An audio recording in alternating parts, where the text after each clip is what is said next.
Assalamualaikum warahmatullahi wabarakatuh. Anak-anak, pertemuan kali ini kita masih membahas tentang bab 2 jaringan tumbuhan dengan submateri jaringan dewasa atau jaringan permanen. Pada pertemuan yang lalu, pada jaringan dewasa atau jaringan permanen, kita telah membahas tentang jaringan epidermis dan jaringan parenkim. Maka untuk selanjutnya kita akan membahas tentang jaringan penyokong, jaringan pengangkut, dan jaringan gabus.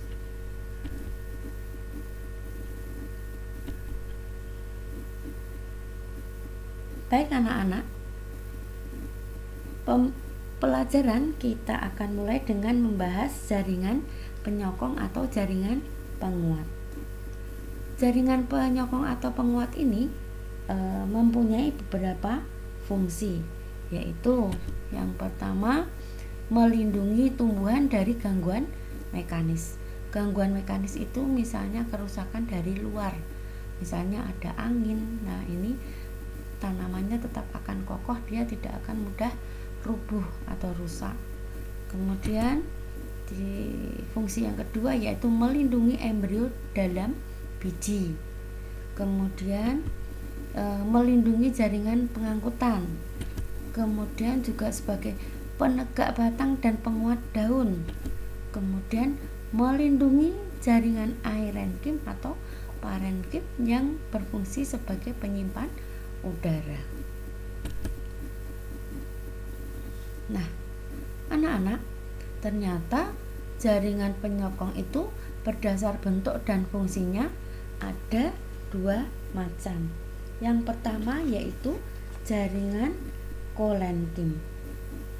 Nah, jaringan kolenkim ini dapat kita temukan pada bagian tanaman yang masih tumbuh dan berkembang, misalnya pada akar, batang, daun, dan bunga.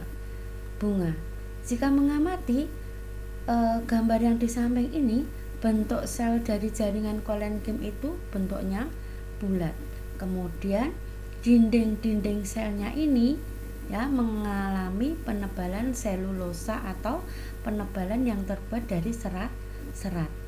Jaringan kolenkim ini selnya bersifat hidup. Nah, fungsi dari jaringan kolenkim ini adalah sebagai penyokong tumbuhan muda yang sedang tumbuh. Kemudian jaringan penyokong yang kedua yaitu jaringan sklerenkim. Berbeda dengan jaringan kolenkim. Kalau jaringan sklerenkim ini terdapat dari organ tumbuhan yang sudah mengalami atau sudah berhenti pertumbuhan dan perkembangannya. Nah, dinding selnya ini sudah mengalami penebalan di seluruh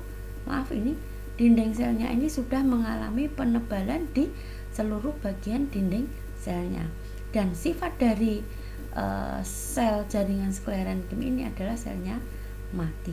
Nah, ini jaringan sklerenkim ini mengandung zat lignin.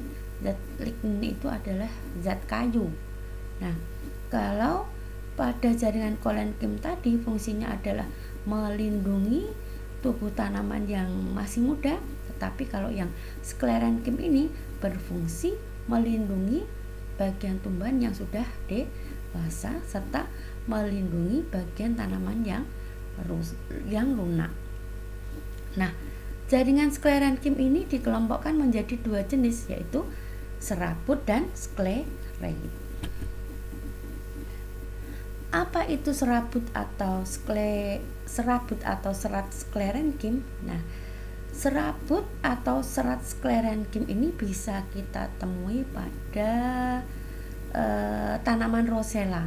Nah, tanaman rosella ini apabila dipintal dia akan menghasilkan serat-serat, di mana serat-seratnya ini bisa digunakan sebagai bahan baku karogoni ataupun serat-serat yang dihasilkan pada tanaman kapas.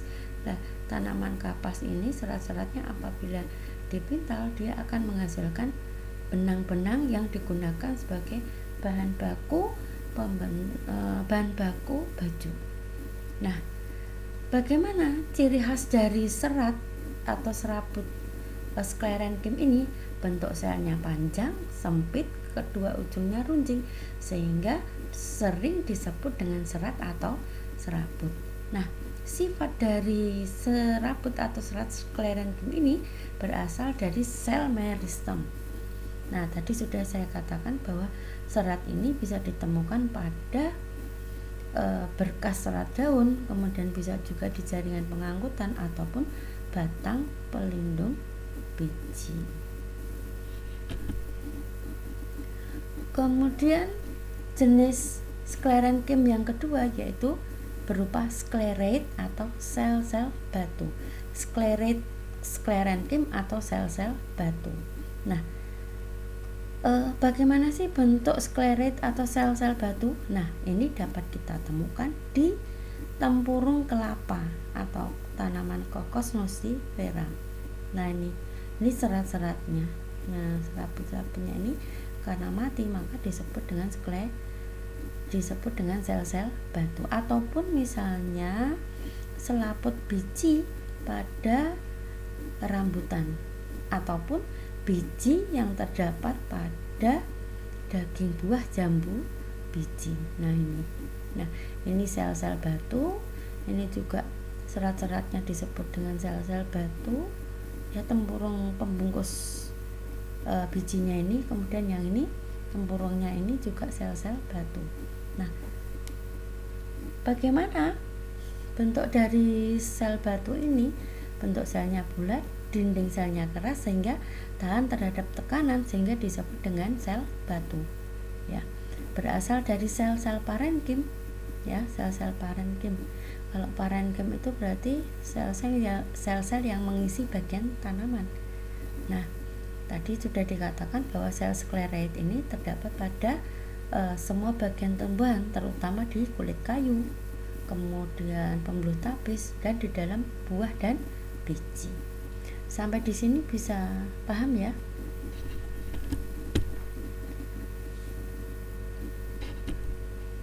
Nah, selanjutnya kita bahas tentang jaringan dewasa yang keempat, yaitu jaringan pengangkutan. Nah, jaringan pengangkutan ini terdapat pada tumbuhan tingkat tinggi yang fungsinya adalah mengangkut air dan garam mineral serta mengangkut zat makanan hasil fotosintesis. Ya, apa yang dimaksud dengan tumbuhan tingkat tinggi? Yaitu tumbuhan yang sudah dapat dibedakan antara akar, batang, daun, dan bunganya. Ya, jadi sifatnya yang makroskopis, bisa dilihat dengan mata telanjang. Nah, jaringan pengangkut ini pada tumbuhan dibedakan menjadi dua macam, yaitu xilem dan loam.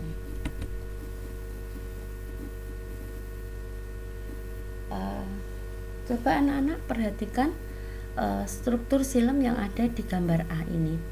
Nah, xilem ini berupa, jadi begini, ini adalah batang tanaman yang diiris secara melintang. Nah, irisannya ini kemudian diamati di bawah mikroskop, kemudian tampak seperti ini. Nah, xilem itu seperti hanya sedotan yang ditata rapi sedemikian rupa, kemudian dipotong, diamati dari atas, ternyata lubangnya besar-besar. Nah, inilah xilem. Ya, inilah xilem. Nah, kemudian kalau diamati dengan irisan pada penampang membujur akan tampak seperti ini atau seperti gambar B. Ya, jadi xilem ini sebenarnya disusun oleh tiga elemen. Nah, tiga unsur, tiga komponen. Yang pertama adalah unsur pembuluh. Ya, unsur pembuluh ini dibangun oleh trakeida dan trakea. Ya, kemudian serabut xilem dan parenkim kayu. Coba kalian amati komponen penyusun xilem yang pertama, yaitu trakeida nih. Ya, trakeida ini bentuk selnya panjang, kemudian kedua ujungnya runcing. ya. Kemudian serabut silem ini fungsinya sebagai pengokoh trakeida. Kemudian parenkim kayu, parenkim masih ingat ya, parenkim itu berarti pengisi, ya, jaringan yang fungsinya mengisi, ya, mengisi pada bagian kayu, ya, tapi fungsinya ini sebagai penyimpan bahan makanan. Salah satunya berfungsi sebagai penyimpan bahan makanan. Nah, kemudian yang ini, yang trakea, ya, yang trakea ini bisa diamati pada gambar C lebih jelasnya, ya. Trakea itu bentuknya seperti silindris panjang, silindris bulat panjang begitu, bulat panjang. Ini satu sel, ini satu sel. Nah, antara sel satu dengan sel yang lain ujungnya saling berdekatan, ya. Kemudian kedua ujung-ujungnya ini akan dihubungkan dengan lubang perforasi. Tujuannya untuk apa? Untuk mengalirkan zat makanan dari tanah untuk diteruskan ke daun, ya, begitu. Nah, inilah elemen pembuluh atau trakeanya. Sampai di sini bisa dipahami ya. Nah, di sini adalah penjelasan dari silem tadi, ya. Nah, ini silakan kalian baca lagi bagaimana bagaimana penjelasan dari silem yang lebih rinci. Kemudian pembentuk jaringan pengangkutan yang kedua selain ada silem ada fluem. Nah, berbeda dengan silem, kalau fluem itu tadi bentuk lubangnya adalah lebih kecil, ya, lebih kecil-kecil seperti ini. Kalau silem kan besar tadi, kalau ini lebih kecil. Nah, kemudian lebih kecil. Nah, ini kemudian akan diperbesar pada gambar B, ya.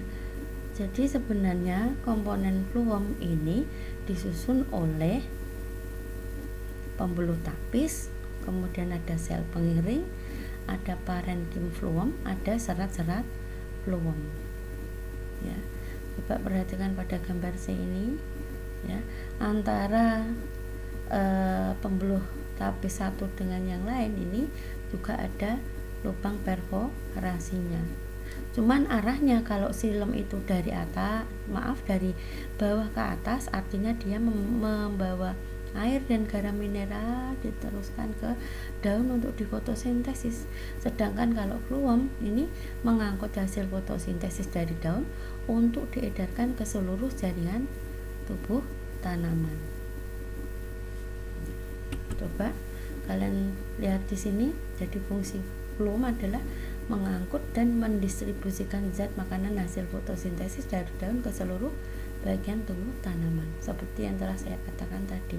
Nah, fluem itu tersusun dari sel mati dan hidup. Ada pembentuknya ada unsur tapis, sel pengiring atau pendamping, serat fluem, parenkim fluem, dan sel albumin. Nah, tadi saya katakan bahwa yang tapis ini bentuknya seperti tabung silinder, ya. Kemudian kalau sel pengiring ini fungsinya hanya membantu pembuluh tapis untuk mengangkut zat makanan, tetapi dia juga berisi tepung atau damar atau kristal-kristal. Nah, serat fluem ini fungsinya penguat saja, ya, agar fluemnya ini strukturnya kuat, ya, sebagai penunjang mekanis. Kemudian parenkim fluem fungsinya sebagai tempat penyimpan makanan. Nah, kemudian jaringan dewasa yang terakhir yaitu jaringan gabus atau periderma.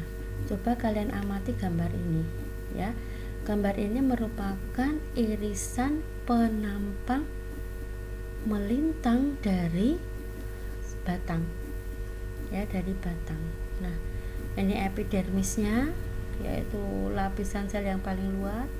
Kemudian yang ini adalah velum atau lapisan gabusnya. Kemudian setelah filem itu ada velogen. Velogen itu adalah cambium gabus ya. Kemudian yang ini adalah veloderma nomor 2 ya. Kemudian ini adalah korteknya. Kortek itu adalah kulit pertama dari batang. Nah, sebenarnya bagaimana sih ciri khas dari jaringan gabus ya? Jaringan gabus itu sifat selnya mati, kosong, dan tidak ada ruang antar sel. Kalian pernah melihat spon atau gabus dari tanaman singkong atau ubi kayu? Nah, seperti itulah yang warnanya putih itu sebenarnya adalah sel-sel yang mati, kosong, tidak ada ruang antar selnya.